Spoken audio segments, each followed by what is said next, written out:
to the AFC Champions League 2020 preview show.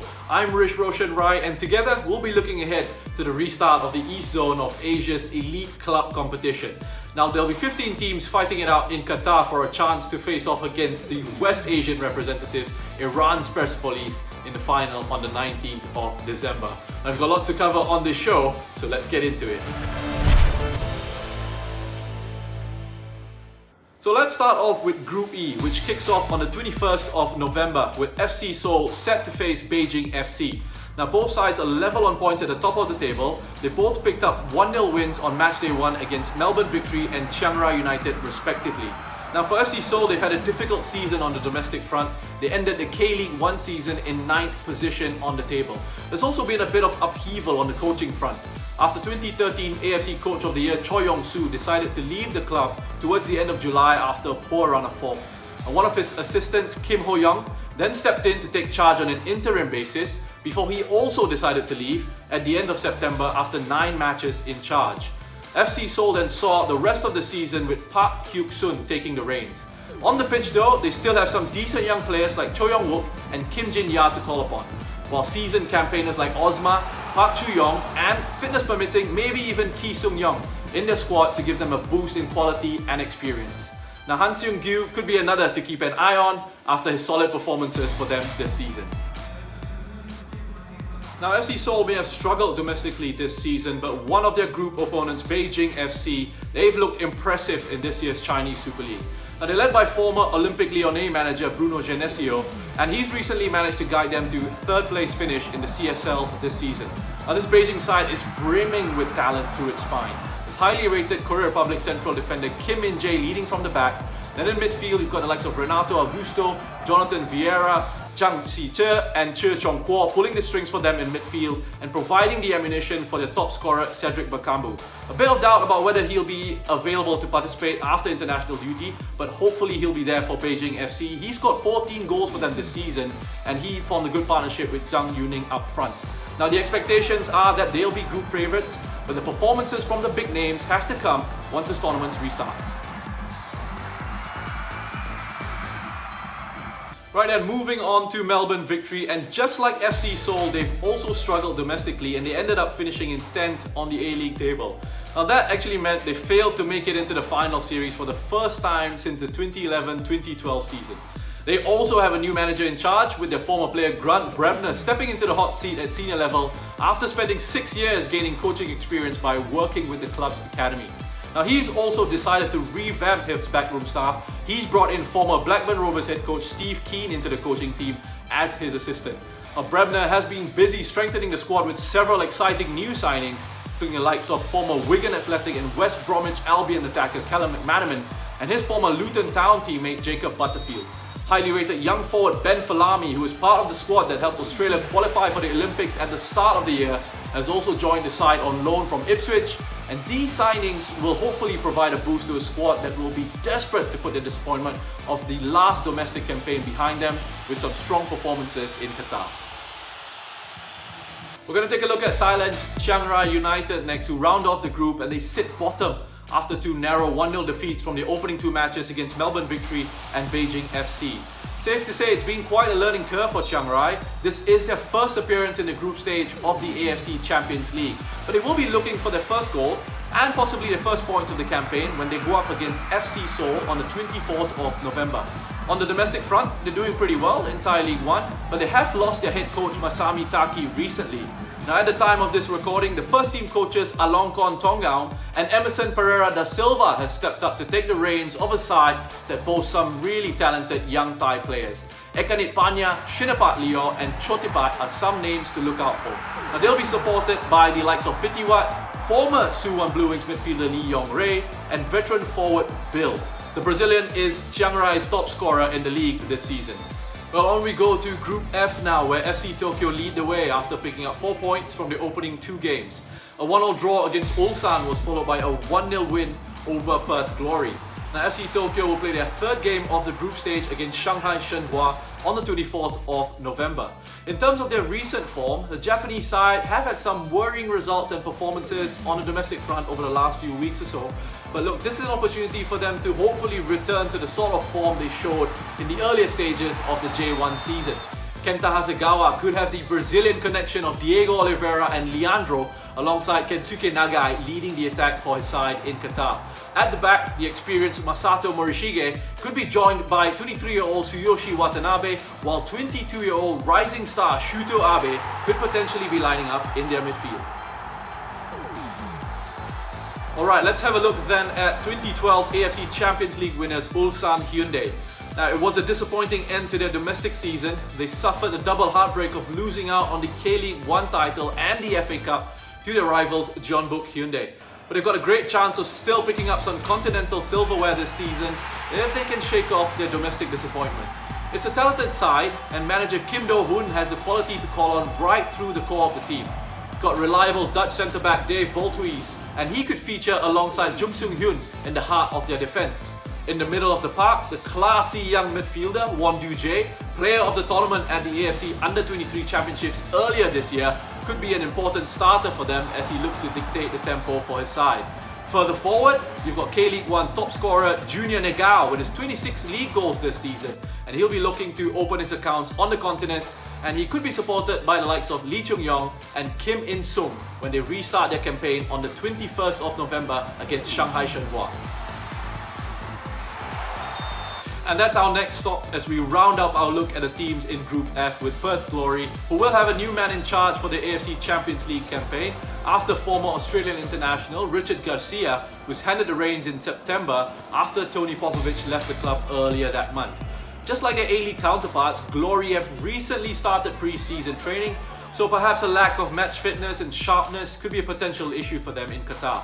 With that in mind, Garcia has named a 22-man squad to help keep the players fresh throughout the competition, and that squad will include their top scorer Bruno Fornaroli, who ended the domestic season with 13 goals. Attacking midfielder Diego Castro, A-League regulars Neil Kilkenny, Osama Malik, and new signing Daryl Lackman will also be part of the campaign.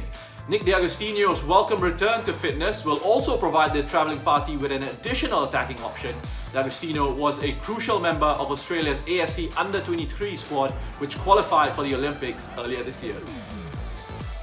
Well, we move over to Group G now, and Vissel Kobe from Japan are leading the way in a 3-team group because Johor Darul Takzim have been forced to withdraw from the competition this season. The National Security Council in Malaysia actually denied JDT the permission to leave the country to join up with the rest of the teams in Qatar. Now, the 3 points on the board for Vissel came as a result of beating Suwon Bluewings 1-0 on match day 2, but much like some of the other sides in the east zone of the competition, Vissel have suffered from a series of disappointing results on the domestic front, and that has led to a change of manager as Torsten Fink stepped down in September.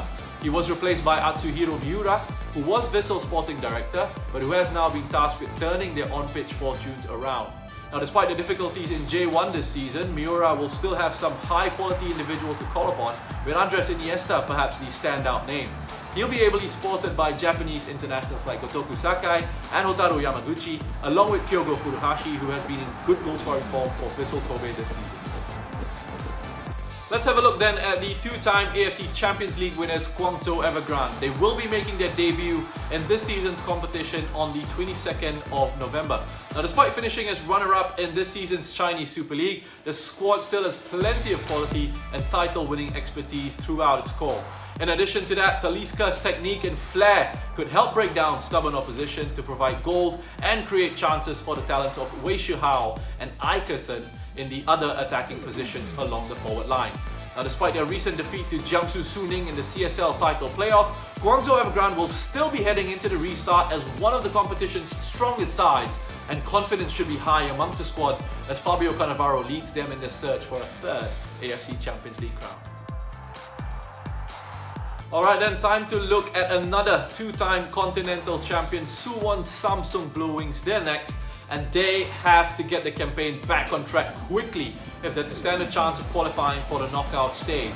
Suwon lost their first two games in the group to Vissel Kobe and JDT, and even though that defeat to JDT has been voided, things don't get any easier for them as they return to action on the 22nd of November with a crucial clash against Guangzhou Evergrande. It's been a tough season domestically for Suwon, and there were genuine concerns about relegation, which would have been their first in history. Things changed for the better when Park Kun-ha was hired on a permanent basis in early September. Safety was secured, and Suwon's form saw a bit of a turnaround, and they come into the Champions League with 4 wins from their last 6 matches in the K-League 1 relegation round. Now keep an eye out on their top scorer Adam Taggart. The Australian striker finished the season with 9 goals. That's a contribution of 33% of Suwon's total goals scored for this season. Daniel Henry will help keep things tight at the back, while Kim Min-woo with 4 goals this season will bring energy and quality to Suwon's left flank. So we're off to Group H now to look at the final 4 teams in the East Zone, and this could very well be the toughest group on the eastern side of the competition. Although, you have to say, the current leaders, Yokohama F Marinos, seem to be running away with it after picking up 2 wins from 2 matches earlier this year against Jeonbuk and Sydney FC. It's put them 5 points clear of those 2 sides, but there's still a long way to go yet in the competition, and the 2019 Japanese champions only come into action on the 25th of November against Shanghai SIPG. Now, Yokohama F Marinos have experienced some mixed form in J1 this season and have struggled on the defensive side of the game in the league. Still, they do have one of Asia's best managers in Ange Postecoglou leading the way for them, and they have the quality in the squad to mount a title challenge in the Champions League. Thiago Martins and Teruton Bunmaden in the defensive line, the reliable central midfield pairing of Takahiro Ogihara and Takuya Kida, with Marcos Jr. just ahead of them stringing attacking moves together. He could be supported by the likes of Eric and Kota Mizunuma alongside him. Look, with all that talent, it's certainly a squad that will back themselves once the competition resumes. Second in Group H are Jeonbuk Hyundai Motors, and they just have a point to the name so far, but they do come into this competition on a high after picking up a domestic league and cup double for the first time in their history.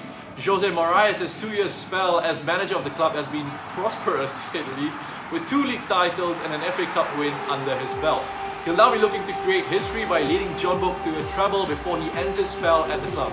He has a squad capable of doing that as well. Song Bum-kyun in goal might be just 23 years old, but he's been Jeonbuk's undisputed number 1 for 3 seasons now, and is perhaps Asia's best young goalkeeper. Korea Republic international Hong Jong-ho will sit ahead of him in central defense. Then in midfield, K-League 1's MVP, the most valuable player, Son Jun-ho, will likely be running the game for them in those central areas. Keep a lookout too for Takahiro Kunimoto with his creativity on the ball, and Han Kyo-won with his threat from the wider areas. He was Jeonbuk's top scorer in the league with 11 goals, by the way. So it's all in place for Jeonbuk as they restart their quest for a 3rd AFC Champions League crown when they face Shanghai SIPG on the 22nd of November. And speaking of Shanghai SIPG, they'll be in action kicking off their campaign on the 19th of November against Sydney FC. It's been a bit of a deflating end to the CSL season for SIPG after finishing top of their group during the regular season. They picked up 10 wins from 14 matches in that time, but they then faltered in the final stages where they won only 1 of their last 6 games, and even that was on penalties against Shanghai Shenhua. SIPG were denied a chance at the title-deciding tie after losing to Jiangsu Suning over 2 legs. They then ended the season in 4th after losing to Beijing FC 3-2 on aggregate in the 3rd-4th playoff tie. So the restart of the AFC Champions League comes at a good time. It gives them a chance to salvage their season with a continental title, and Vitor Pereira has a strong enough squad at his disposal coming into the restart. SIPG will mainly be relying on their foreign contingent to provide the goals, and the obvious standouts are the Brazilians Oscar, Hulk, and even former Jeonbuk attacker Ricardo Lopez. They have the quality to change games and win matches for their side, but they will also have support from players like Lee Shenglong, Lu Wenjun, Merametian Muzeper, and Australian international Aaron Moore. So on to Sydney FC then, who had another great season domestically as they retained their A-League title after beating Melbourne City in the grand finals at the end of August. Now, just like the other clubs representing Australia in the AFC Champions League, Sydney FC have been in pre-season in the build-up to the restart, but they've been playing some friendlies to get themselves up to speed. The most recent of which was a comfortable 3-0 win over Australia's under-23 side. The manager Steve Carica has had to deal with some changes to his squad, with top scorer Adam Lafondra moving on to play in India. First choice goalkeeper Andrew Redmayne will also miss out on the Champions League after deciding to stay home in preparation for the birth of his first child. It's an opportunity then perhaps for 23-year-old goalkeeper Tom Hewitt-Bell to step in and impress. He will have the experienced Alex Wilkinson probably starting ahead of him in central defence. Milos Ninkovic has also been added to the squad, and he'll provide plenty of quality in the attacking phases for Sydney. Keep an eye out also on the likes of Costa Barbarouses, Trent Bahagia and Alexander Baumjohann as they look to reignite Sydney FC's campaign. And that's who we're going to be looking at next, Shanghai Shenhua, who will be making the 8th appearance overall in the group stage of the AFC Champions League. On the domestic front, Shanghai Shenhua ended their Chinese Super League season in 7th on the final standings. It's been a tough end to the season for Shanghai Shenhua, though the squad has been depleted by injuries to several key players. But they could have AFC Champions League title winning experience in their setup if the likes of Zheng Cheng, Yu Yahan Chao and Kim Shin Wook are fit enough to join the team in Qatar. One AFC Champions League title winner they will have leading the squad though is the vastly experienced manager Choi Kang-hee. 2 AFC Champions League titles with Jeonbuk Hyundai in 2006 and 2016 to his name, along with the AFC Coach of the Year award in 2016 as well. Choi has also picked up 6 K-League titles and helped Shanghai Shenhua qualify for this year's AFC Champions League by leading them to Chinese FA Cup success in 2019. That's not too bad, right? Having one of Asia's most successful coaches in your corner, leading you into battle, which for them begins on the 18th of November against Perth Glory. Well, that's it then. That's all we've got for our preview show. Thank you very much for joining me. And remember that you can keep up with all the action and the latest on Asian football by following the AFC on their digital and social media channels. I hope you enjoy all the great football from the AFC Champions League that's coming your way. I'll see you soon with updates from the tournament, but for now, it's goodbye.